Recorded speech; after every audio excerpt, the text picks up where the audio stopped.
Shalom Aleichem. Bapak Yahweh memberkati saudara sekalian. Baik, Bapak Ibu Saudara, pada malam ini saya akan menyampaikan satu materi yang cukup penting, yaitu masalah baptisan. Temanya di atas ini, ya, pertanyaan seputar baptisan pembaharuan. Saya kasih dasar ayatnya dulu ya, saudara. Markus 16 ayat 16. Dikatakan apa? Siapa yang percaya dan dibaptiskan, dia akan diselamatkan. Tetapi siapa yang tidak percaya, dia akan dihukum. Nah, Bapak Ibu Saudara yang terkasih, baik yang ada di tempat ini maupun yang ada di rumah masing-masing. Kalau kita membaca bahwa orang yang percaya itu harus dibaptis. Itu benar enggak, saudara-saudara? Benar enggak? Benar, karena yang ngomong Tuhan. Karena ini menjadi sebuah paspor, ya, kalau saya katakan paspor. Atau saya katakan ketika kita dibaptis, kita itu dimeterai. Dimeterai dalam nama siapa? Ini yang harus kita ketahui, saudara-saudara. Nah, untuk saat ini, saya adalah orang yang pertama kali mencetuskan baptisan streaming. Ya, baptisan pembaharuan streaming. Kenapa? Karena untuk saat ini saya untuk bepergian kemana-mana mengalami kesulitan. Begitu juga dengan para subscriber yang akan datang ke Magelang juga kesulitan. Sehingga kita menggunakan cara yaitu baptisan pembaharuan melalui streaming. Nah, cuman Bapak Ibu yang terkasih, ada orang yang masih meragukan masalah baptisan pembaharuan ini. Karena orang kan selalu berkata baptis itu satu kali. Ya, tidak boleh dua kali. Ya, saya katakan baptis 10 kali pun kalau salah ya harus diperbaiki. Makanya formatnya harus sesuai dengan kitab suci. Karena kitab suci mengatakan, percayalah kepada Bapa Yahweh di dalam Yesua HaMashiach, lalu baptislah mereka dalam nama Bapa, dalam nama Putra dan Roh Kudus. Bukan ditirukan Bapak, Putra, Roh Kudusnya, tapi dalam nama Bapa. Bapaknya Bapak siapa? Bapak Yanto, Pak Joko, Pak Rohadi, siapa? Bapak siapa? Itu harus jelas. Ya, nah, ketika saya mulai melakukan baptisan pembaharuan, Bapak Ibu, ternyata banyak orang yang bertanya. Tetapi sayangnya bertanya bukan kepada saya. Nah, ini lucu Bapak Ibu ya. Yang baptis pembaharuan itu saya. Orang tanya, harusnya tanya akan ke saya. Tetapi tanyanya sama orang lain, ya dibeleseke, saudara-saudara. Oh, jangan mau, itu Pak Lukas itu sesat tuh. Nah, jadi saya mengatakan bahwa kalau saudara mendengar pengajaran saya, ya tanyanya sama saya. Nanti saya akan memberikan pertanggungan jawab. Tapi kalau saya mengajarkan, saudara tanyanya orang lain akan memberikan jawaban yang tidak bertanggung jawab. Kan begitu, saudara-saudara. Nah, malam ini saya akan memberikan penjelasan tentang baptisan pembaharuan. Saya bersyukur Tuhan izinkan saya menjadi orang pertama yang melakukan baptisan streaming secara online di seluruh dunia. Saudara boleh lihat dari gereja manapun di dunia ini, belum pernah ada pendeta yang baptis orang secara streaming, baru saya, saudara. Saya juga bersyukur Tuhan izinkan saya sebagai history maker setelah Bapak Dr. Suradi. Karena Pak Dr. Suradi itu adalah dokter TNI AU, yang beliaunya sekarang sudah dipanggil Bapak Yahweh di Amerika. Dia orang pertama yang memanggil nama Yahweh di luar institusi gereja. Kalau saya orang pertama yang menyampaikan nama Yahweh di institusi gereja.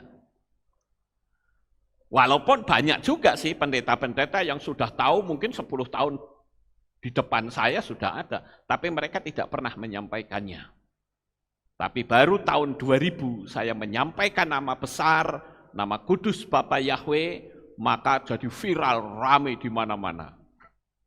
Baik Bapak Ibu, agar supaya tidak berlama-lama, saya akan menjawab pertanyaan dari seseorang yang saya bersyukur langsung ada orang tanya, lalu di forward ke saya.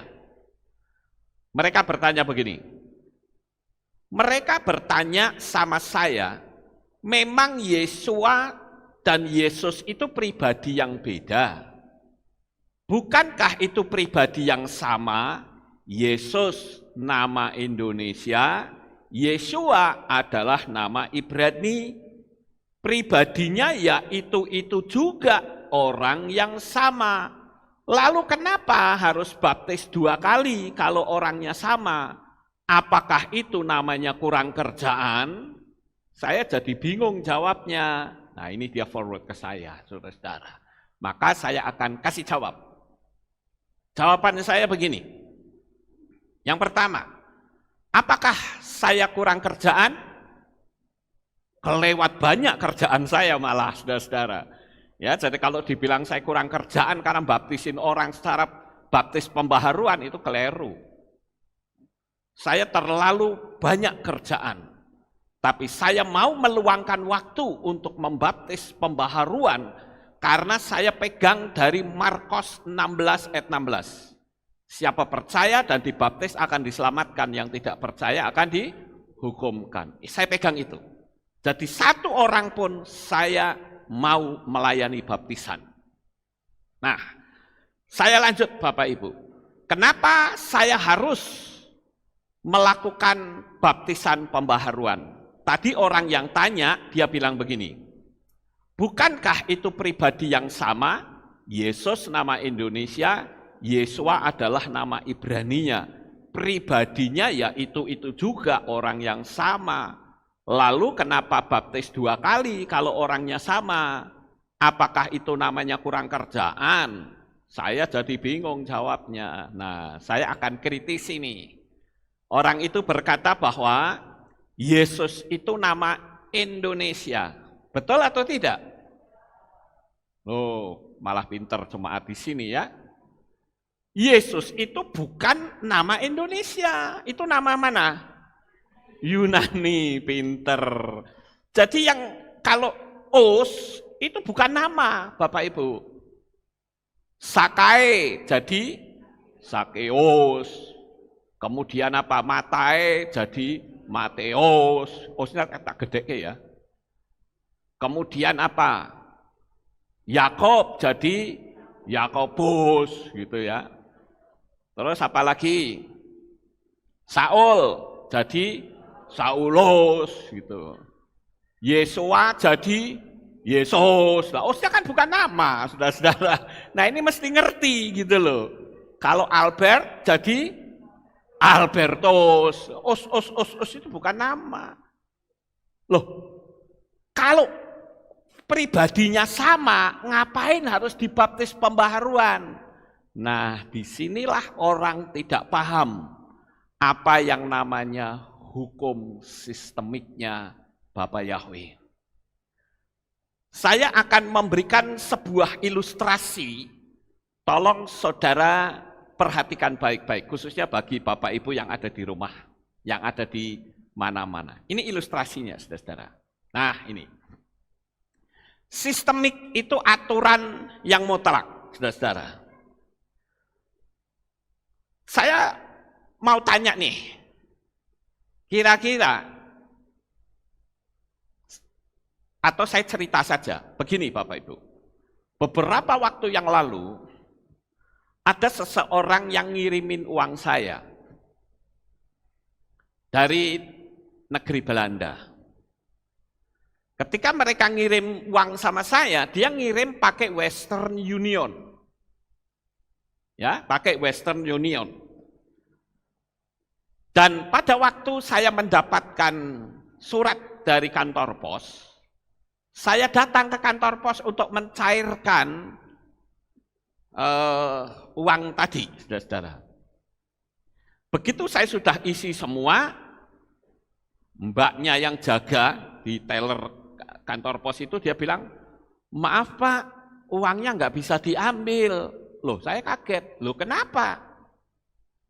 Karena nama Bapak itu Loekas, tulisan resminya Loekas. Jadi sebetulnya riwayatnya begini, saudara-saudara. Dulu nama saya itu kan Lukas, Lukas gitu ya. Tapi pada waktu Indonesia semua disuruh ganti nama Indonesia, itu ternyata dari mana itu, instansi mana itu yang tukang ganti nama itu, keluarnya Loekas. Lah kan disuruh ganti, ini salah ini. Ya kalau mau ganti ini Bapak mesti sidang. Loh, kamu yang bikin kesalahan kok ditimpakan saya yang sulit. Aneh banget. Ya Bapak Ibu, aneh itu. Yang bikin salah kamu kok malah saya yang dipersulit disuruh sidang. Ya sudahlah, Loekas ora popo. Ya jadi Loekas enggak apa-apa lah, walaupun nama asli sebetulnya adalah Lukas. Gitu loh. Jadi itu nama ngaco tuh sebetulnya, tapi ya sudah enggak apa-apa. Jadi Bapak Ibu, karena subscriber yang dari Belanda itu nulisnya Lukas, sedangkan di KTP saya Loekas, duitnya nggak bisa cair. Paham nggak Bapak Ibu? Lah saya tanya sama mbaknya itu yang di kantor pos, Mbak lah ini piye caranya supaya bisa uangnya saya cairkan? Gini saja Pak, Bapak ngasih tahu ke orangnya yang ngirim, suruh membatalkan, lalu dia suruh kirim lagi dengan nama Loekas, bukan Lukas. KCOE dan U saja duit tidak bisa saya terima, saudara-saudara. Itu yang namanya hukum sistemiknya Bapak Yahweh. Sampai di sini paham? Yeshua itu nama aslinya Yod, Sin, Wa, Ain. Lah nek jadi Yesus itu wis ora ono genai, saudara-saudara. Yesus itu nama Yunani, orangnya orang Ibrani. Sedangkan saya katakan bahwa Ibrani dengan Yunani itu beda rumpun. Kalau Ibrani itu rumpun yang sama itu adalah Arab. Itu yang dikenal dengan rumpun Semitik. Arab, Aramaik, Yunani, Ibrani, itu satu rumpun, rumpun Semitik. Tapi kalau sudah Yunani, itu rumpunnya namanya rumpun Indo-Eropa. Makanya kalau ngomong jadi berbeda.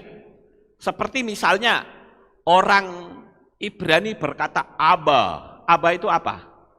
Bapak. Orang Arab, Abah. Ya kan? Orang Yunani, Pater. Beda, dalam melesetnya jauh. Jangankan kok seperti itu, lah Malaysia sama Indonesia saja, yang satu rumpun saja beda. Ini saya kalau khotbah begini nih, kadang-kala orang Malaysia tanya sama saya. Contoh lah paling gampang. Kalau di Indonesia, itu rumpunnya namanya rumpun Melayu. Di Indonesia, itu ada namanya pasukan pemadam kebakaran. Kalau di sana namanya apa? Pasukan basah kuyup. Di sini namanya veteran, tentara veteran. Kalau di sana namanya tentara tak berguna. pasukan terjun payung, di sana namanya pasukan begayut. Di sini handphone, di sana namanya bimbit. Beda, saudara-saudara. Di sini ke toilet, ya, di sana namanya tandas. Beda. Di sini mobil, di sana kereta. Beda, padahal ngomong kereta ya kereta kencana yang pakai kuda itu. Padahal masih satu rumpun. Lah ini Yesua itu Ibrani, Yesus itu Yunani. Jadi saya bisa mengatakan bahwa Tuhannya orang Kristen ini bisa ganti nama, saudara-saudara. Ini kata-kata mereka kan, nggak masalah ganti nama, tapi secara hukum sistemik tidak bisa. Sama seperti saya.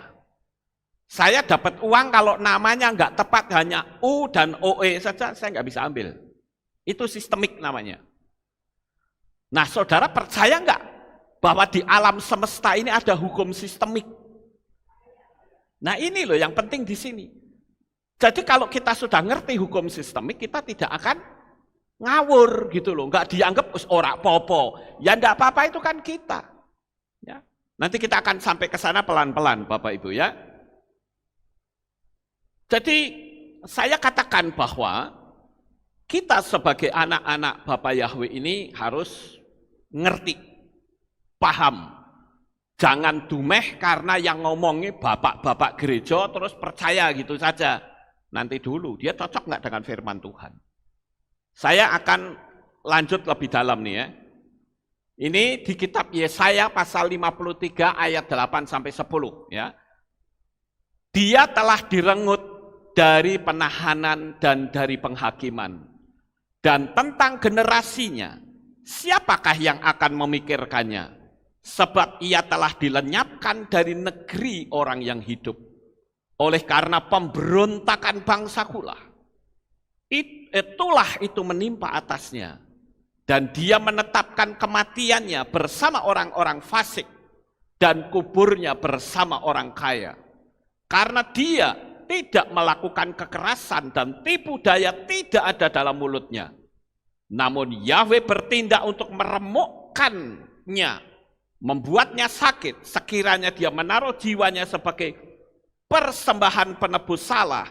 Dia akan melihat benihnya. Dia akan memperpanjang hari-harinya dan dalam tangannya kehendak Yahweh akan berhasil. Itu bunyinya seperti ini nih, ini dalam teks Ibraninya. Sekarang saya mau tanya kepada saudara. Nubuatan ini itu tertuju kepada siapa? Kepada Yesua. Tapi kalau kita lihat seperti ini, kita nggak jelas Bapak Ibu. Sekarang kita lihat. Di dalam teks Ibrani itu ada namanya interval. Ini kalau saudara hitung, ini ada interval itu unik ya. Ini kan merah nih. 1, 2, 3, 4, 5, 6, 7, 8, 9, 10, 11, 12, 13, 14, 15, 16, 17, 18, 19. Ini 20. Ini sama. Jumlahnya sama, saudara-saudara. Maka akan terbentuk kata, apa ini? Yeshua Shemi. Shemi itu artinya apa? Namaku. Yeshua namaku. Jadi cerita tentang yang tadi di Yesaya 53 ayat 8 sampai 10 itu berbicara tentang Yeshua. Nah, sekarang kita lanjut lebih dalam. Kenapa harus Yeshua? Kok bukan Yesus? Ini loh, jadi jelas saudara-saudara. Ini namanya kaki Dian menorah ya, ini menorah. Ya, kepalanya 7. Yeshua itu kepalanya 7. Yod, Shin, Waw, Ayin. Yeshua, bukan Yahshua. Harus ngerti tuh. Karena ada orang yang mengatakan, oh namanya tuh bukan Yeshua, tapi Yahshua. Saya mau tanya, adakah orang Yahudi yang nama depannya Yah? Tidak ada. Yah itu selalu ditaruh di belakang. Yesayah, Yeremia, Abiyah, Zakariyah. Kalau depannya Yod-He, mereka tidak mungkin membaca Yah, tapi membacanya Ye. Contoh misalnya, Yeremia, itu Yod-He, bacanya Ye. Begitu juga dengan Yeshua. Yod, Shin, Wa, Ain. Saya tidak akan menerangkan ini karena di video saya sudah ada. Jadi saudara bisa lihat saja di video saya. Kalau saya nerangkan ini nanti panjang, karena ini masih panjang, saudara. Kita lanjut saja. Yeshua.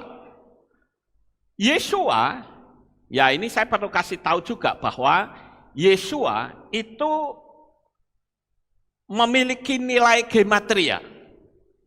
Nah, kalau otak kita tidak disuit ke Ibrani, ke akar sumber, saudara bingung. Saudara ingat bukan di kitab Gilyahna atau kitab Wahyu, ada kata 6, 6, 6. Itu bicara apa ayo? Angka gematria, Bapak Ibu. Tapi kalau orang tidak memahami dalam pola Ibrani, mereka akan anggap 666 itu apa?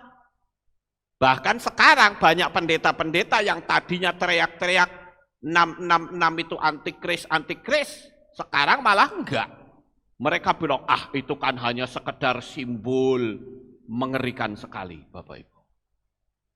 Tapi saya perlu kasih tahu bahwa huruf Ibrani itu bukan cuma hurufnya saja, tetapi dia juga punya nilai gematria. Dia juga punya filosofi dari setiap huruf. Seperti alef, bet, kayak bet itu kan rumah, Bapak Ibu. Alef, bet, gimel itu onta. Dalet itu pintu, dan begitu. Ya, jadi kalau kita lihat huruf Ibrani itu bukan cuma hurufnya saja, tetapi dia punya angka gematria atau nilai, dia juga punya filosofi, dia juga menjadi simbol tiap huruf. Kalau gimel kan seperti ini, huruf sret, itu kayak ontai lagi jalan, saudara-saudara. Jadi saya tidak akan berlama-lama di sini, tetapi sekedar saudara tahu bahwa Yeshua itu kalau didigitalkan itu nilainya 386. Yod itu 10, ya, Yod itu 10. Alef, bet, gimel, dalet, he, waw, zayin, khetet, Yod 10. Kalau sudah 10 bukan 11, tapi 20. Setelah 20, 30 begitu ya. Nah, ini. Yod 10. Kemudian Shin itu 300. Waw itu 6. Alef, bet, gimel, dalet, he, waw, 6. Jadi kalau 666, wow gitu ya. Kan ada itu. Apa? Kalau nggak salah minuman kali ya, yang kayak cakro. Kayak di cakro itu kan sebetulnya simbol 666, saudara. Sekarang saudara lihat, wow itu 6. Ayin itu 70, jumlahnya berapa? 386. Nah, sekarang saudara lihat ini, kata Sem Elohe, Sin mem, ini memnya mem sofit ya, mem akhir. Alef, lamet, he, yod, bacanya Sem Elohe. Kalau ini dihitung pakai angka gematria, Sin 300, mem 400, alef, 40 ya, sorry.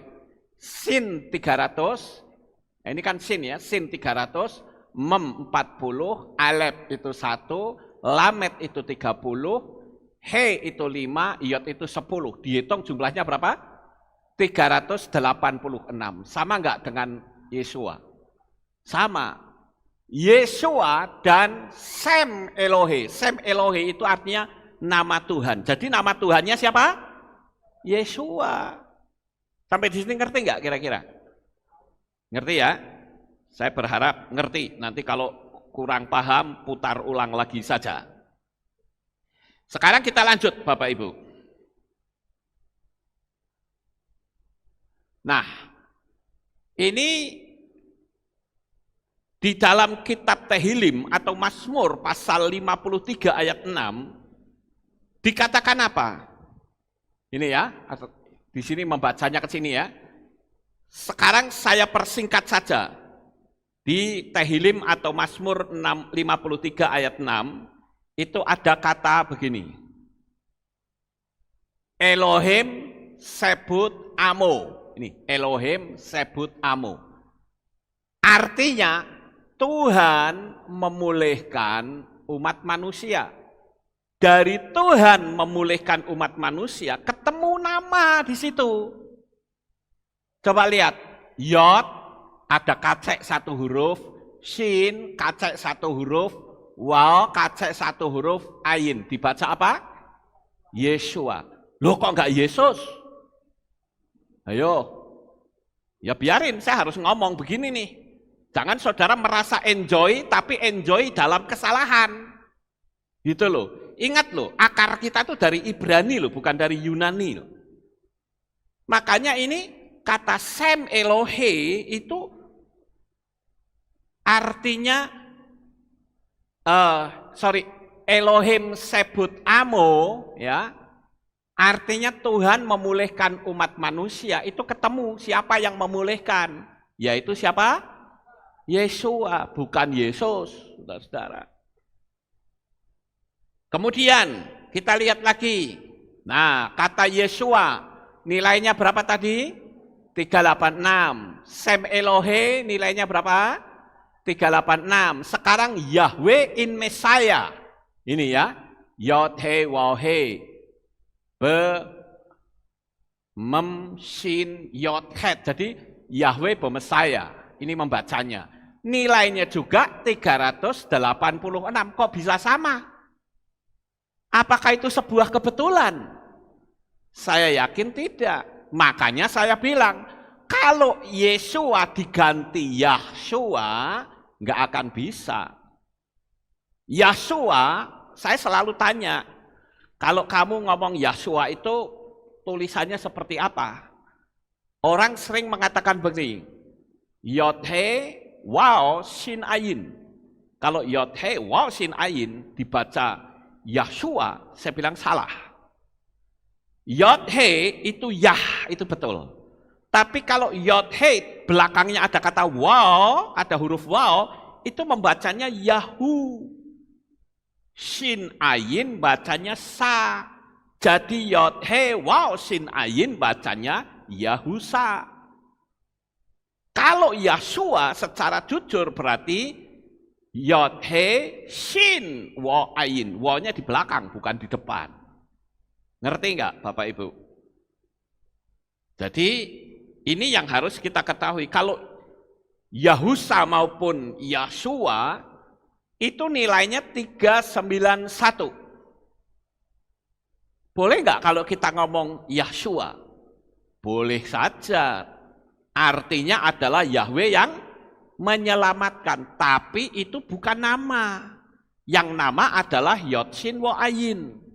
Makanya Yod-Shin Wo-Ayin itu kepalanya 7, persis seperti kaki Dian. Oke, lanjut. Nah, sekarang kita lihat nih, Yeshua dengan Yahweh sekarang. Sama enggak Yeshua dengan Yahweh? Nih lihat nih, yang atas nih ya, Yeshua, Yod, Shin, Wo-Ayin, nilainya kan 386. Sekarang kita jadikan 1 digit. 3 plus 8 plus 6 sama dengan 17. 1 plus 7 sama dengan 8. Sekarang Yahweh, Yod, He, Waw, He. Yod 10, He 5, Waw 6, He 5. Jumlahnya 26. 2 plus 6 sama dengan 8. Jadi antara Yeshua dan Yahweh punya angka gematria yang sama. 8, Bapak Ibu. Nah, 8 itu adalah huruf Het. Alef, Bet, Gimel, Dalet, He, Waw, Zayin, Het. 8. Het itu artinya kehidupan yang kekal atau eternal life. Het itu khayai, itu hidup yang kekal nggak ada matinya. Ya, jadi kita mesti ngerti. Jadi kalau kita percaya kepada Bapa Yahweh di dalam Yeshua HaMashiach, kita akan mendapatkan kehidupan yang kekal. Paham nggak Bapak Ibu? Makanya baptisannya harus diperbaharui. Bukan nama Yunani, tapi nama Ibrani. Supaya cocok. Hukum sistemiknya benar. Gitu loh maksudnya. Jangan saudara ngotot lalu bilang pokoknya dari dulu pokoknya. Anak pokoknya ya repot kalau sudah seperti itu, saudara. Kita lanjut lagi sekarang. Ini ada di dalam kitab Sakaria atau Sakari. Ya, Sakari ini Sakaria ya. Nah, di sini di kitab Sakaria pasal 11 ayat 12 itu ada ayat ya. Nah, ayat itu kalau antara Sakaria 11 ayat 12 sampai 13. Itu kalau dibaca itu juga membentuk Yeshua. Ini setiap interval 24, ini kan Yod. Interval 24 Shin. Interval 24 lagi Wow. Interval 24 lagi Ayin. Sama gitu. Jadi sebuah kalimat yang panjang, tetapi di situ mengandung unsur kalimat itu tuh mengarah ke pribadi yang sama. Ke pribadi siapa? Ketemunya Yeshua. Kenapa Yeshua? Kenapa bukan Yesus? Kenapa bukan Yahshua? Itu loh kenapa saya bilang ini yang harus saya kasih tahu kepada saudara sekalian. Dan saya perlu ngasih tahu, kalau saya membaptis, saya memutuskan bukan pribadinya. Ini yang harus tahu. Makanya tadi ada orang yang bertanya tapi nadanya nada melecehkan, saudara-saudara. Ya, menganggap saya ini kurang kerjaan. Mereka bertanya sama saya, memang Yesus dan Yeshua itu pribadi yang berbeda? Bukankah itu pribadi yang sama? Saya bilang, iya pribadi yang sama, tapi namanya salah. Sama seperti nama Loekas dan Lukas. Gitu loh. Sekarang, saya mau kasih sebuah ilustrasi. Ada seseorang namanya Bapak Albert misalnya. Nah, orang taunya itu Pak Albert. Padahal nama aslinya adalah Albertus. Perhatikan ya, ini ilustrasi saya. Lalu saya mau kirim duit ke Bapak Albert. Saya nulisnya Albert. Nggak ada osnya, saudara-saudara. Duitnya nyampe nggak? Tidak. Tapi karena saya pakai pola manusia, saya ngotot sama mbaknya ini. Mbak, ini saya kirim ya, itu yang namanya Pak Albertus dengan Albert, itu orangnya sama. Mbak tolong dikeluarke toh duitnya. Mbaknya mau nggak ngeluarin duitnya? Nggak akan mau, saudara. Loh tapi ini orangnya sama loh, kita ngotot seperti apapun tidak bisa. Karena itu hukum sistemik yang tidak bisa diganggu gugat. Sama seperti ketika saya ngomong Yeshua dan Yesus. Orang boleh saja ngomong, orangnya pribadinya sama kok, ngapain diputuskan? Betul, pribadinya sama, tapi sistemiknya salah. Yunani, Yesus, Ibrani, Yeshua. Nama sang pencipta itu adalah Yahweh, sekarang berubah jadi Allah. Lagi piye, saudara? Apakah karena dari dulu dan orang menyetujui lalu kita diam saja? Wes ngerti itu salah? Enggak bisa.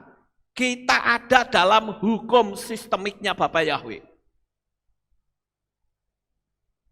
Jadi jangan kita bikin peraturan sendiri dengan berkata, ya dari dulu kan sudah seperti itu. Lah kalau sudah salah ya sekalipun dari dulu ya harus dibenerke, diluruskan. Karena itu menyangkut dunia alam supranatural. Kita lanjut ya. Nah, ini juga di kitab Tehillim atau Mazmur 41 ayat 7. Di sini juga ada sandi nama Yeshua ini. Yod kacek satu huruf, Shin kacek satu huruf, Waw kacek satu huruf, Ain. Ya. Sandi nama Yeshua yang tersembunyi ini menunjukkan dengan jelas bahwa mereka yang membencinya bersekongkol untuk melawan dia. Saudara baca sendiri nanti di ayat itu. Nah, sekarang saya akan lanjutkan Bapak Ibu. Kadang ada orang yang ragu dengan nama Yahweh. Saya ajari, ayo kita bikin sebuah pertanyaan yang ekstrim. Bikin pertanyaan yang ekstrim. Yahweh itu nama Tuhan apa nama setan? Udah itu saja jawabnya apa gitu. Ya, Bapak Ibu yang ada di rumah, yang ada di berbagai tempat, coba buat sebuah pertanyaan. Kalau saya tanya, Yahweh itu nama Tuhan apa nama setan? Itu saja. Kalau nama setan, singkirkan nama Yahweh. Tetapi konsekuensinya, saudara tidak boleh berkata haleluya. Paham enggak? Karena haleluya itu dari bahasa Ibrani, halelu itu artinya pujilah. Yah itu kependekan dari nama Yahweh. Paham enggak Bapak Ibu? Jadi jangan ngarang-ngarang sendiri, tapi kita harus ngikuti prosedur gaya berpikir orang Ibrani. Halelu, pujilah, bahasa Arabnya halal atau terpuji. Yah itu kependekan dari Yahweh. Makanya untuk gampang menerima Yahweh atau tidak, dibuat saja sebuah pertanyaan. Yahweh itu nama setan apa nama Tuhan? Kalau saudara meyakini nama setan, singkirkan. Tapi konsekuensinya jangan berkata haleluya. Tapi kalau saudara berkata haleluya, konsekuensinya saudara harus mengakui bahwa Yahweh itu nama Tuhan, bukan nama setan. Sampai di sini paham ya? Nah, ada lagi orang yang berkata begini, nama Yahweh itu kan kudus, tidak boleh disebut sembarangan. Nah, saya mau tanya, tolong tunjukkan ayatnya di mana yang nama tidak boleh disebut. Kalau tidak boleh disebut sembarangan itu betul. Tetapi saya boleh katakan, kalau sampai nama Yahweh diganti dengan nama sesembahan lain, apa itu bukan lebih sembarangan? Saya bahkan mengatakan itu kurang ajar, itu iya, saudara. Lawang nama Tuhannya Israel kok diganti sama Tuhannya yang di luar Israel. Mereka menuntut jangan menyebut sembarangan, tapi mereka ganti dengan nama sesembahan lain. Enggak fair dong kalau begitu. Ya, dan saya perlu ngasih tahu kata tidak boleh menyebut dengan sembarangan. Apa sih yang disebut dengan sembarangan? Itu begini, saudara. Saya kasih ilustrasi. Dilarang membuang sampah sembarangan. Sampahnya boleh dibuang enggak? Halo? Boleh. Dilarang membuang sampah sembarangan. Itu boleh dibuang, tapi yang tidak boleh yang sembarangan. Contoh misalnya naik mobil dibuang di jalanan, itu kan sembarangan. Iya toh? Kemudian saudara buang sampah di sungai, itu kan sembarangan. Enggak boleh, sampahnya boleh dibuang, tapi jangan sembarangan. Terus ini dilarang buang sampah di sini, malah buangnya di sini. Itu namanya sembarangan. Ya, Bapak Ibu, dulu di depan Kehilat kita kan begitu. Orang semau-maunya naruh sampah di situ. Padahal sudah ada tanda dari Pemkot. Tidak boleh buang sampah. Nah, begitu nggak boleh buang sampah di depan Kehilat kan di situ. Itu yang ngasih itu Pemkot loh. Akhirnya ya terpaksa saya laporin ke RW yang bertindak. Akhirnya sampai sekarang bersih kan. Jadi kalau dibilang dilarang membuang sampah sembarangan, itu bukan berarti tidak boleh dibuang. Boleh, tapi tidak boleh sembarangan. Nah, buang sampah sembarangan itu dibuang di mana lagi ayo? Di sumur. Ya, orang buang sampah ke sumur, boleh enggak? Enggak boleh, Kak, itu sembarangan. Nah, sekarang saya akan tunjukkan, jangan menyebut nama Yahweh Elohemu dengan sembarangan. Lah nyebut yang sembarangan tuh yang seperti apa? Yang seperti ini nih. Nih yang sebelah sini nih ya. Ada seorang ibu-ibu tua, lalu dia ngomong gini, tolonglah saya mau utang dalam nama Yahweh, seminggu lagi saya akan kembalikan. Sembarangan loh itu. Mosok nama Bapak Yahweh yang kudus kok nggak utang? Sembarangan, enggak boleh itu. Ya, itu arti sembarangan. Terus untuk ngamen, ya, itu enggak boleh kecuali kalau saudara nyanyi di bis pakai nama Yahweh enggak apa-apa, asal jangan minta duit. Ngerti, saudara? Itu namanya penginjilan. Tapi kalau saudara nyanyi gonjreng pakai nama Yahweh, saudara minta duit, saudara dikasih duit berapa? 1.000, berarti Anda menjual nama Yahweh 1.000 rupiah. Kalau seperti itu, saudara mau menginjil, ayo nyanyi. Yang bagus di bis, panggil nama Yahweh, nggak usah tarik uang, itu malah nggak apa-apa. Itu namanya memproklamirkan nama Yahweh, memperdengarkan, memasyurkan. Karena firman Tuhan juga mengajarkan, ya, hodulah Yahweh kirubismu, bersyukurlah kepada Yahweh, panggillah namanya. 1 Tawarikh 16 ayat 8, Mazmur 105 ayat 1, Yesaya 12 ayat 4. Jadi jelas Bapak Ibu, Yesua pun juga memproklamirkan nama Bapa Yahweh. Ya, jadi untuk masalah ini saudara bisa lihat di materi saya. Kemudian kita lihat nama Yahweh yang tidak boleh dibuat sembarangan apa? Untuk kerusuhan. Ya. Dalam nama Yahweh, ayo serbu. Boleh enggak itu? Enggak boleh, itu kurang ajar, saudara-saudara. Nama yang kudus, nama yang mulia, kok nggung kerusuhan. Apalagi kalau sampai dalam nama Yahweh bunuh, wah, nggak boleh itu. Ya. Kemudian apalagi nama Yahweh untuk melawak, untuk dagelan, ini juga nggak boleh, saudara-saudara. Ya. Nah, sekarang saya perlu kasih tahu lebih lanjut, saudara-saudara. Ada lagi orang yang berkata begini, Pak Lukas, Yahweh itu kan kudus, namanya tidak boleh disebut. Padahal saya sudah terangkan begini ya, sekarang kalau tidak boleh disebut, berarti Yesua itu enggak kudus dong, karena dia disebut namanya. Itu kan sebetulnya sebuah pertanyaan yang mengada-ada. Kemudian yang berikutnya nih, saya lanjut ya. Saya katakan nama tidak boleh diganti.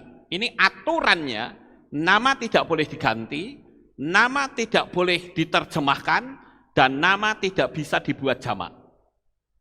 Kalau ada orang yang bernama Bunga ditanya, what's your name? Dia tidak akan berkata, my name is Flower. Tidak. Tetapi my name is Bunga. Ini mesti ngerti cara seperti ini, saudara. Guru itu bukan nama, itu generic name. Dan guru itu bisa dijamakkan dan diterjemahkan. Dijamakkan jadi guru-guru, diterjemahkan jadi teacher, jadi lause. Tapi kalau guru itu sudah jadi nama orang, maka kalau ditanya orang what's your name, dia tidak akan menjawab my name is teacher, tetapi my name is guru. Sekarang pertanyaannya sampai di sini saudara bisa paham nggak? Ya, saya berharap saudara bisa paham ya. Lalu ada yang bertanya begini, nama nggak boleh diganti. Kenapa Yakub diganti Israel? Kefa diganti Petrus, Daniel diganti Belsazar, juga Hananya, Misael, Azaria diganti Sadrah, Mesah, Abednego. Memang nama mereka diganti, tapi yang mengganti adalah orang yang memiliki otoritas yang lebih besar dari si pemilik nama. Sama seperti saya punya nama Chinese loh saudara. Ya. Tetapi zaman dulu zamannya Pak Harto, itu kan orang yang punya nama Chinese kan disuruh menghapus semua, diganti nama. Jadi Lukas Sutris, nama saya hilang. Dan saya nggak keberatan, kenapa ya? Karena otoritas negara yang nyuruh. Tapi kalau misalkan pembantu saya yang ganti nama saya, ya saya keberatan. Tapi karena ini otoritas yang lebih besar. Sama seperti Sadrah, Mesah, dan Abednego. Itu nama aslinya Hananya, Misael, Azaria. Itu diganti oleh otoritas negara. Nah sekarang yang jadi pertanyaan, siapakah yang punya otoritas lebih besar dari Bapak Yahweh? Yang mengganti Yahweh menjadi Allah. Otoritas terbesar siapakah yang mengganti nama Yesua jadi Yesus? Tidak pernah ada, Bapak Ibu. Tetapi kalau saudara ngotot dan berkata, tuh buktinya di Alkitab saya ada nama Allah, ada nama Yesus. Nah kalau itu yang saudara permasalahkan, saya akan tunjukkan siapa orangnya. Nih orangnya saudara. Dia tidak lain adalah seorang yang bernama Abdullah bin Abdul Qadir Munshi. Dialah yang memasukkan kata Allah atau mempertahankan kata Allah. Nah kalau kita mau lihat, ya, ini saya besarkan ya. Nah ini, saya besarkan. Pada tahun 1814, salah seorang anggota Serikat Misionari London yang bernama William Milne datang ke Semenanjung Malaka dan meminta Munshi Abdullah atau sebutannya adalah Abdullah bin Abdul Qadir Munshi merevisi Alkitab terjemahan Melchior Leitsdecker yang diterbitkan pada tahun 1733. Terjemahan Alkitab Leitsdecker memakai bahasa Melayu tinggi, yaitu bahasa buku kesusastraan. Dan banyak kata-kata pinjaman dari bahasa Arab dan Persia. Maka terjemahan itu sulit dibaca. Itulah sebabnya terjemahan Leitsdecker ini perlu direvisi. Ketika Abdullah bin Abdul Qadir Munshi menerjemahkan Injil dan teks-teks Kristen lainnya, dia mempertahankan nama Allah sebagai nama Sang Pencipta. Karena apa? Karena Abdullah bin Abdul Qadir Munshi bukan beragama Kristen, dia orang Islam. Jadi dia tetap pertahankan nama itu. Yang merupakan nama pinjaman dari bahasa Arab yang digunakan dalam terjemahan M. Leitsdecker. Karena pada masa itu bahasa Melayu lazim ditulis dengan aksara Arab di Semenanjung Malaka, dan seterusnya. Saya katakan, Alkitab itu mau diterjemahkan ke bahasa Arab kek, mau bahasa Cina kek, mau bahasa Batak kek, silakan. Tetapi untuk masalah nama tidak boleh diganti. Makanya seperti tadi orang yang mengatakan Yesus itu kan nama Indonesia, itu lebih ngawur lagi. Yesus itu bukan nama Indonesia, itu nama Yunani. Ya. Nah, Bapak Ibu Saudara yang terkasih, kita saat ini kenapa saya harus memberitahu, karena ini menyangkut keselamatan. Kita lihat lebih dalam lagi. Nah, saudara lihat, ini seorang rabi Yahudi yang sedang membaptis. Ini tentu seorang rabi yang sudah percaya kepada Yeshua. Ya, ini kenang-kenangan saya yang di kanan atas ini. Saya membaptis seorang ibu dari California, namanya Ibu Shirley. Ini adalah kakaknya dari Pak Dr. Leong T, seorang ahli kulit terbaik di Eropa. Pada waktu itu saya katakan saya mau pergi ke Spanyol, dan Ibu Shirley ini dia datang ke Spanyol, sehingga saya baptis di kota namanya Orihuela Costa. Padahal pada waktu itu airnya dinginnya minta ampun, saudara-saudara. Wah, itu saya jedindil banget, betul-betul dinginnya luar biasa. Mungkin 4 derajat ada, dinginnya minta ampun. Ya, sampai kaki saya merah semua. Kemudian yang bawahnya, ya, kanan bawah ini adalah kenangan saya ketika saya membaptis Bapak Dr. Suradi.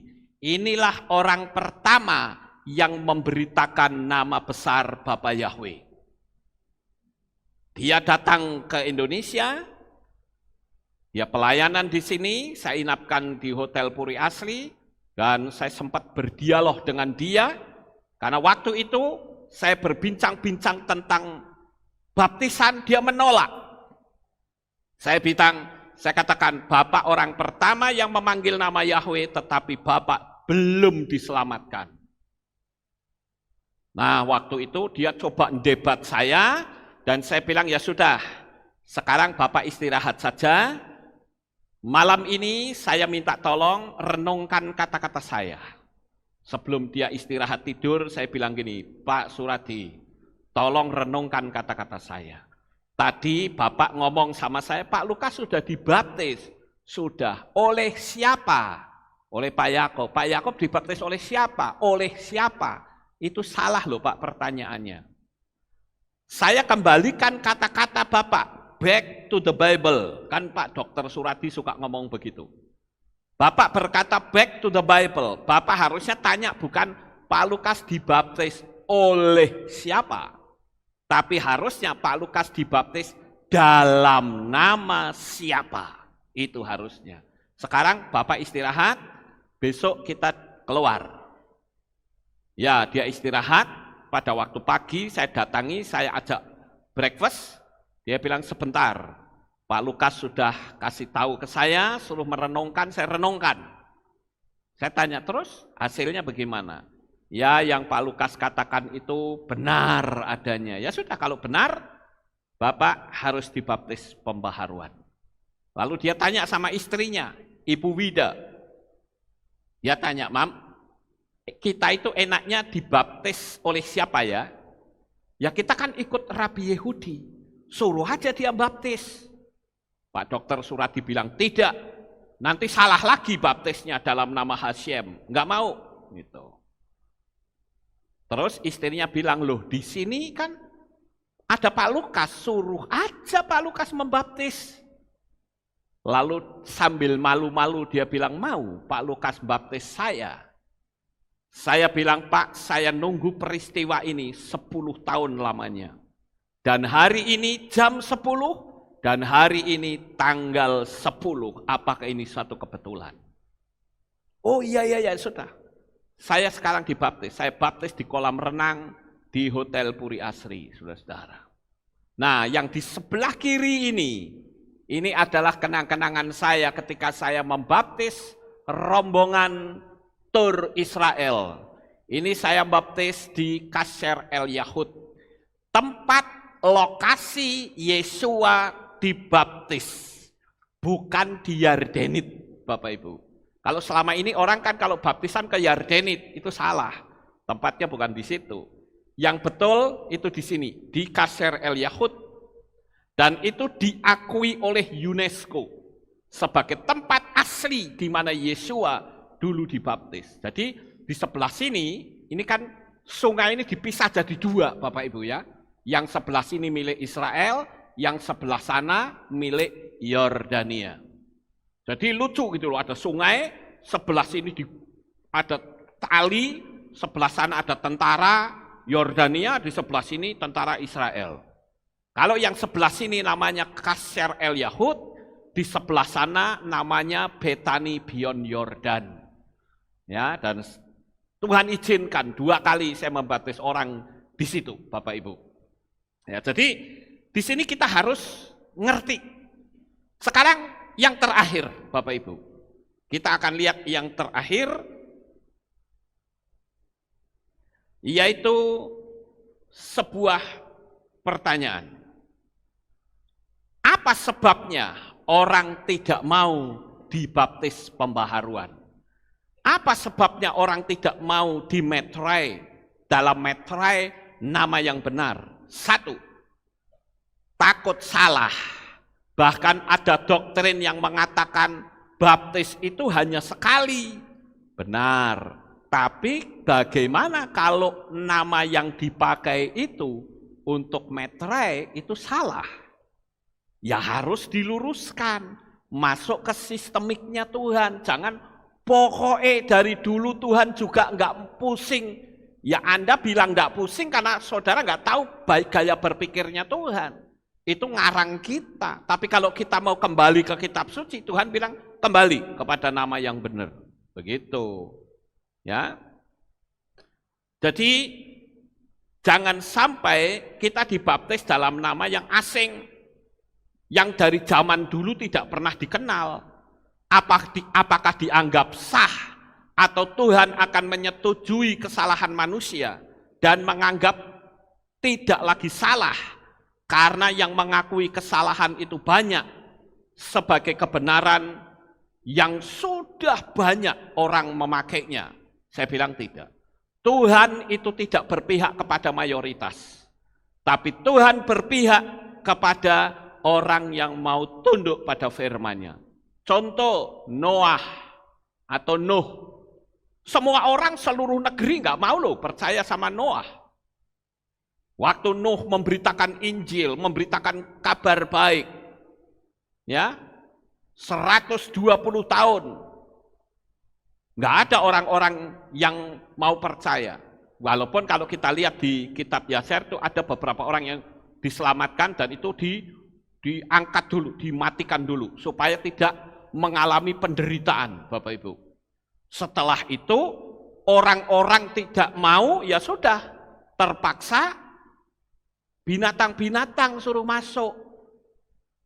Gitu loh. Dan binatang pun tidak semua binatang yang mau. Hanya binatang yang tunduk yang boleh masuk. Itu di kitab Yaser. Ya. Binatang yang tunduk boleh masuk. Yang enggak tunduk ya jalan saja terus. Jadi kita yang tunduk pada kebenaran firman yang masuk, ya. Jadi saya katakan mau dibaptis puluhan kali sekalipun, jika tidak sesuai dengan format kitab suci ya harus diperbaiki. Karena format ini kan sok dikarang-karang orang gitu loh. Ada baptisan dipercik. Lan kata baptis saja itu kan artinya ditenggelamkan. Baptis itu dari bahasa Yunani yang artinya ditenggelamkan. Kalau bahasa Ibrani-nya mikveh mayim itu artinya ditenggelamkan di dalam air. Jadi antara mikveh mayim dengan baptiso itu sama, formatnya harus tenggelam. Kalau dipercik, itu bahasa Yunaninya itu rantizo, bukan baptizo. Jadi mesti formatnya benar, saudara-saudara. Itu yang pertama. Yang kedua, kenapa ada orang yang tidak mau dibaptis? Karena gengsi. Mosok pendeta kok dibaptis. Sama, ini Pak Suradi ini termasuk luar biasa loh. Dia orang yang pinter. Dia orang yang nomor 1 memberitakan nama Yahweh. Tapi ketika saya kasih tahu begitu, dia dengan rendah hati loh. Dia bilang, baik Pak Lukas, saya mau dibaptis. Saya bilang, saya salut dengan Bapak. Karena Bapak orang tua mau dibaptis orang muda seperti saya. Dia bilang apa? Kan saya butuh keselamatan. Saya bilang bagus. Karena gengsi itu kadangkala apa? Menghambat keselamatan. Coba saudara lihat Sakai atau Sakeus. Coba kalau Sakeus itu jaga gengsi, nggak dapat keselamatan. Tapi karena Sakeus itu meninggalkan gengsinya, yang penting aku pingin ketemu Yesua, dia naik pohon. Apakah dia tidak perang dengan batinnya sendiri? Saya yakin perang, saudara-saudara. Batinnya pasti ngomong bagaimana? Mosok dirjen pajak kok naik ke atas pohon. Malu-maluin aja. Nanti batinnya juga ngomong, awas loh kalau ketahuan orang nanti kamu dianggap sok rohani. Tapi Sakai nggak peduli. Yang penting aku ketemu Yesua. Dan begitu Yesua berdiri di depannya, hei Sakai, turun, aku tidak menumpang di rumahmu. Kenapa? Karena Sakai menanggalkan gengsi. Jadi kalau saudara sekalipun seorang pendeta atau apa, ayo tanggalkan gengsi saudara. Kalau saudara percaya kepada Bapa Yahweh, dan saudara mengakui Yahweh itu adalah nama Tuhan, meteraikan dengan baik. Nggak usah gengsi, Bapak Ibu. Oke, sekarang kita lanjut. Yang ketiga, kenapa orang tidak mau dibaptis pembaharuan? Karena belum mantap. Ya kalau belum mantap ya tentu harus belajar, cari tahu. Makanya saya perlu kasih penjelasan seperti ini, supaya kalau ada orang yang belum mantap, saya pakai video ini untuk ngasih tahu mereka. Sekarang yang keempat, saudara-saudara. Saat ini adalah akhir zaman. Di mana hal-hal yang terselubung itu dibukakan semua untuk menggenapi nubuatan pemulihan segala sesuatu. Tapi ternyata orang belum siap, bahkan tidak siap. Saya kasih tahu, kita hidup di zaman yang sudah berubah loh. Sebelum corona, kita mau kemana saja bebas. Tapi begitu corona muncul, langsung semua formatnya ganti semua, saudara-saudara. Hati-hati, semua sudah berubah. Sebentar lagi juga akan berubah karena 666 akan berkuasa di atas muka bumi ini. Alat-alatnya sudah disiapkan semuanya. Sekarang yang berikutnya. Yang kelima, kenapa orang tidak mau baptis pembaharuan? Ini kembali masalah nyali. Takut nanti dianggap ikut-ikutan dengan orang yang bodoh. Apalagi si Lukas itu nggak pernah sekolah, ya pasti orang ngomong ngapain aku ikut-ikutan sama dia, bisa seperti itu. Atau takut dipecat sama sinode, maka saya menyebutnya bukan mempelai Hamasia, tetapi hamba organisasi. Atau mungkin takut tidak dapat panggilan pelayanan. Kalau saya sih kenapa pusing? Yang penting saya dapat keselamatan. Saya seorang pencari. Dulu saya anti Kristen. Tetapi begitu saya percaya, langsung saya cari terus. Sampai hari ini saya menjadi seorang pencari. Supaya apa? Saya tidak menyesatkan jemaat. Saya juga tidak tersesat. Ketika nanti mempelai Hamasiah datang, kita akan bersama-sama menyongsong Tuhan Yesua di awan-awan yang permai. Ini waktunya sudah hampir loh Bapak Ibu. Jangan sampai telat. Kenapa kok satu orang saya layani baptisan? Apakah kurang kerjaan? Enggak, kerjaan saya penuh. tapi saya sediakan waktu. Karena itu menyangkut keselamatan jiwa.